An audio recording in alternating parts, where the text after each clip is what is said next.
Hey guys, welcome back to my channel. I'm your host, SoirEkim. My Chevy Impala 2007 has actuator door problems. When I change the temperature, when I open the vent or close it to recirculate air, when I increase or decrease the heat, sometimes I get clicking in my vents, and I've heard 3 different types of clicking. So I'm going to show you what the problem is. It's real simple. Of course, here's the glove box. You're going to open up your glove box, and then there's these 2 hooks right here. Right there, there's one right there, and then there's another one right next to it. All you gotta do is kind of just push up on the plastic, and that'll clear the hooks on this little plastic right here, and you'll be able to get it in and out. Here's the vent in the back.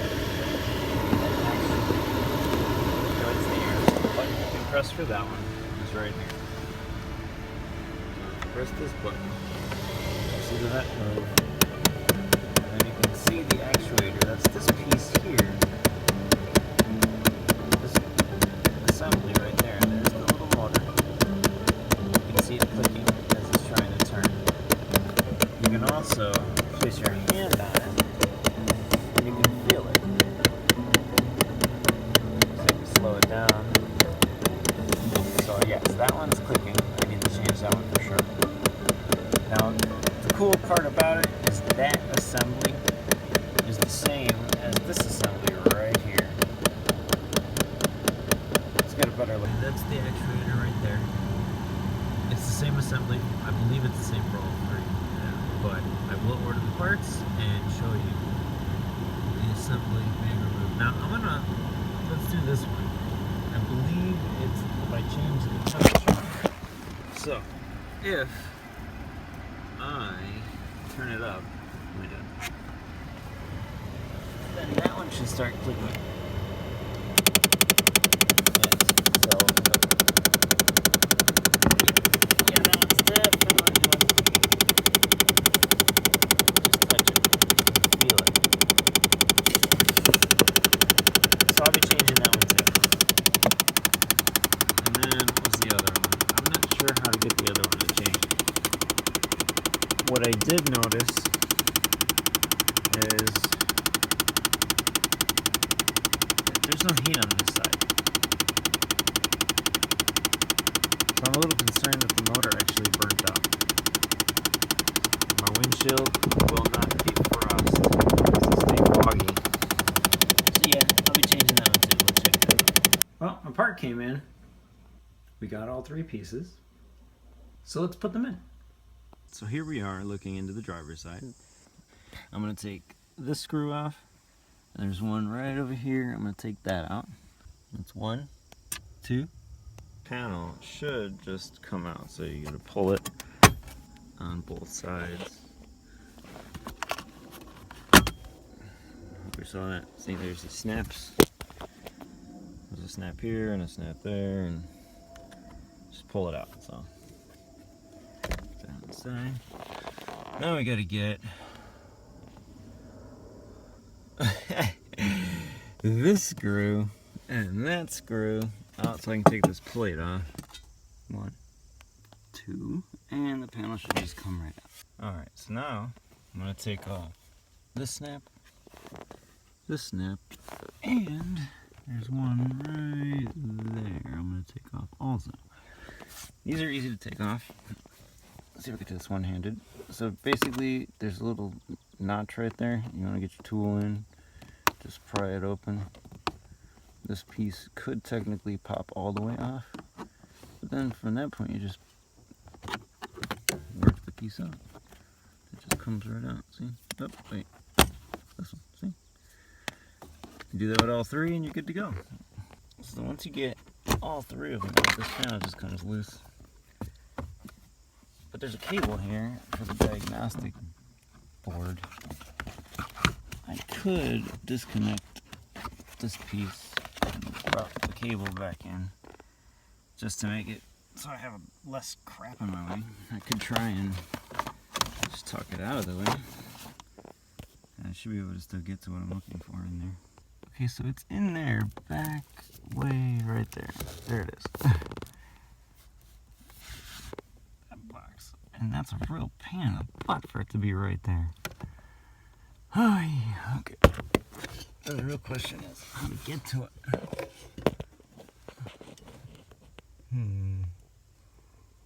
Yeah, that's a pretty tricky spot. Maybe I can get those clips loose from their mounts, because that's really the only thing that's in the way, all these cables. Let's see what I can do. Yeah, so it's a real pain in the butt to get to this thing. We're gonna take the screws out now. We got 1, and then 2, and then once you get it out, there it is right there. Unfortunately for me, even though I did manage to get it off, and there's the other connecting piece, the cable is too short for me to really get a good look at it. So what we're trying to do is get this little clip here to lift, but I'm not going to be able to do that while holding the camera, considering how short that cable is, which is totally ridiculous. So let me just unplug that real quick. Here, I figured I should show you that it's not working.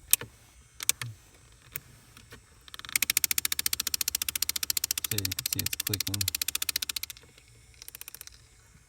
but it's like, oh, it just stopped. Okay, so do it again. All right, right here.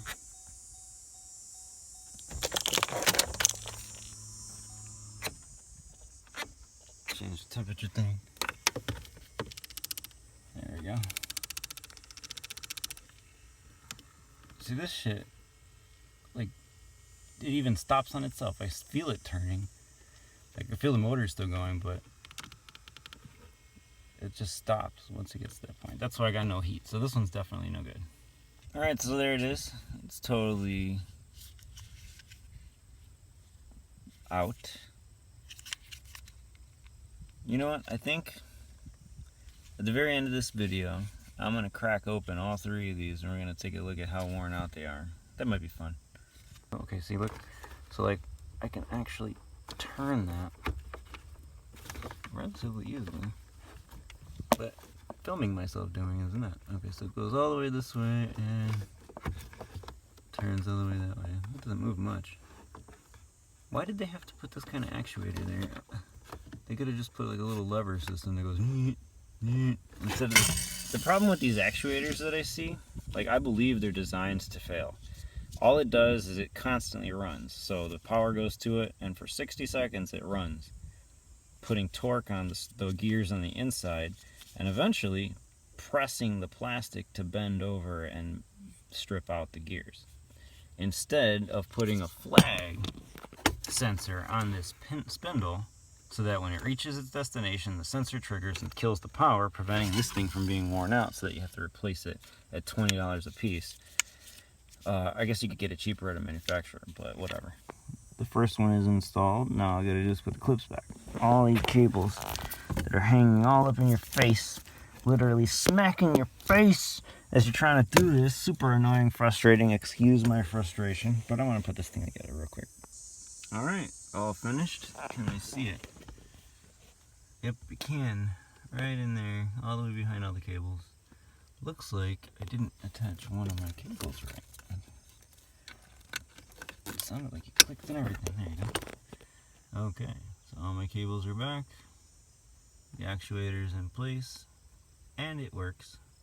So now, I gotta put the panels back on. Alright, so let's see if I can. Now, as you can see, this tool is actually really long. So I'm hitting up here. And if I go this way, I'm hitting here and there. But that actually works. It's not much space, but it's something. Just to get it to move. Then I can turn this dial here while it's in place. Let's see, can you see the screw turning? So it's like the shortest screwdriver ever. Don't drop it. Oh shit. Where are you at? If I drop it, then I gotta fish through all of that stuff wherever down there it could have fallen. It's not too bad. I could just take that black panel off underneath. Anyway, we got one more to go. Oops, sorry. Let's try that top one.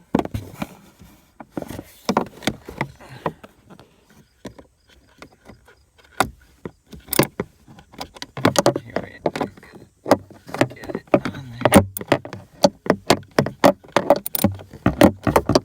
This is basically what I had to go through at the other one. Okay. A2. Alright, so the screws are removed. We should be able to just pull it off. If I can. It's loose. All I gotta do is take this clip off, swap it out, and put the new one. This is the new one. I'm gonna try and position it into this thing here. Once you get it on, that should just rotate into position. Can't see where the screw hole is.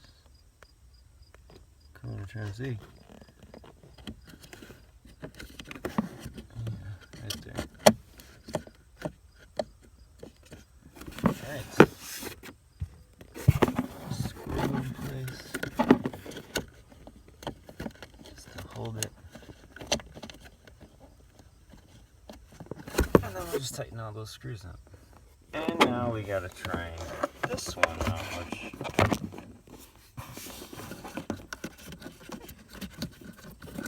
that's kind of a weird spot. I only feel one. Oh, okay, there are two screws. They're both on top. One's here. Don't know if I can get close enough to see that. Oh, okay, so one is here, and literally the other one is right across from it right there. You see it? So, let's see if I can't hold the camera steady and do this at the same time.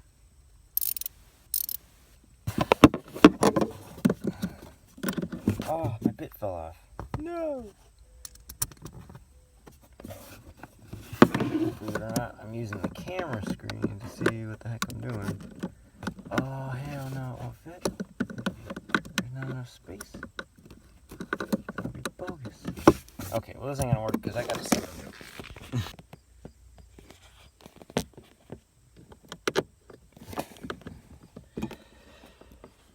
Alright, so you can see I'm working around this big cable while turning just the end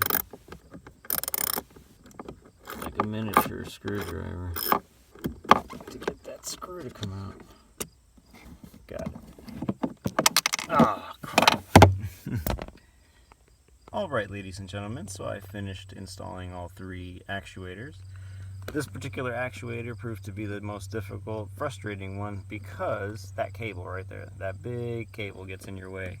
And it's so perfectly in the way that it just annoys beyond belief. Anyway, without that cable, that actuator should be the easiest one, but this one chose to be the easiest one.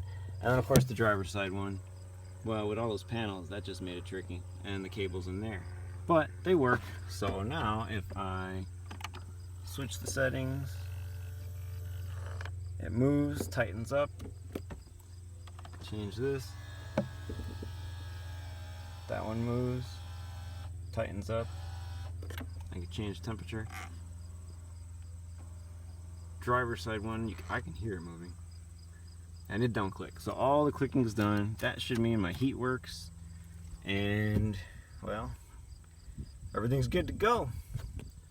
Alright, so here's the three actuators that I took out of the car. Alright, we're going to try and take them apart and see what the damage on the inside looks like. So you can see exactly why they stopped working after so long.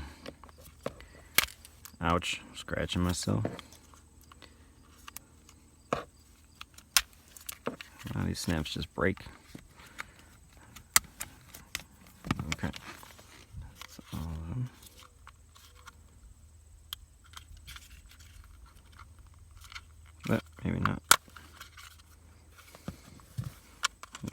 disconnect a couple around the plug, huh? Well, I guess I'm gonna have to break these. Anyway. Alright, so let's see. One of the gears just popped out. I guess this one goes here. So where's the stripped piece?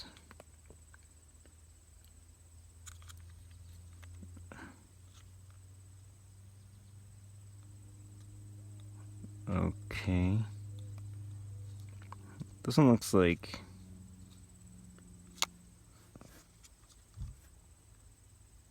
This one looks like the gears are fine. Maybe the motor just burnt out.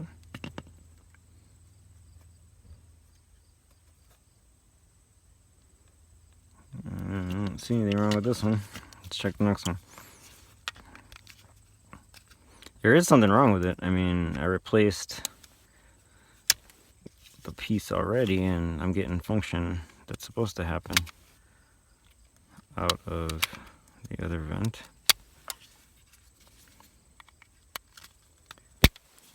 Ouch, I made myself bleed.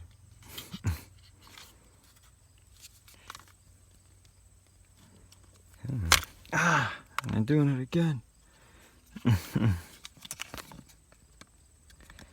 Yeah, so keep pushing towards your hand. Just keep doing it. It feels so good.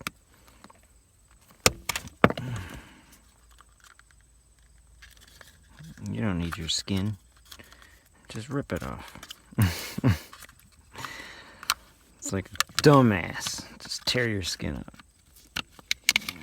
Alright. Another one. I don't see any stripping.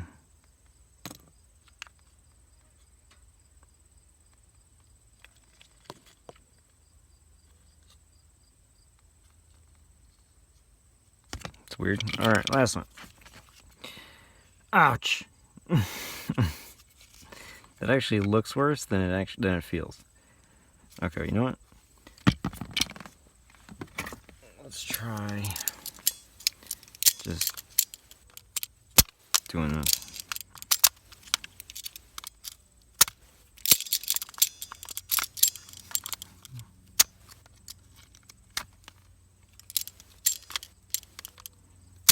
They're not exactly pliers in the sense that I'm used to, because these aren't, like, they don't clamp all the way down unless you turn the screw on them.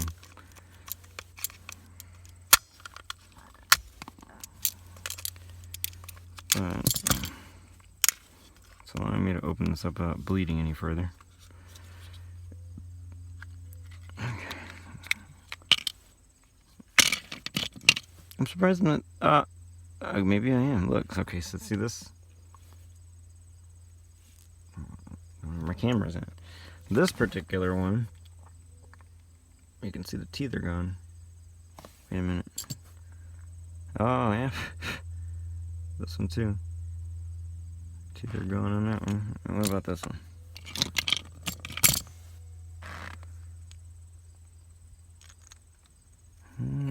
Teeth are good on this one. So which? Oh, right here. So this is the one where the teeth are jacked on this one. And that's all it takes. A little bit of wearing out of the teeth. Why? Because the gear is putting a lot of torque on it. I mean, the motor's putting a lot of torque on the gear. And over time, the plastic just gives. This car is 2007. These look like factory parts. None of the screws that I had to take out to get to any of this look like they had ever been removed. So, from 2007 to 2017, that's not bad. 10 years before the part needs replacing. Ugh. And in this case, 10 years before I need to replace all 3 of them.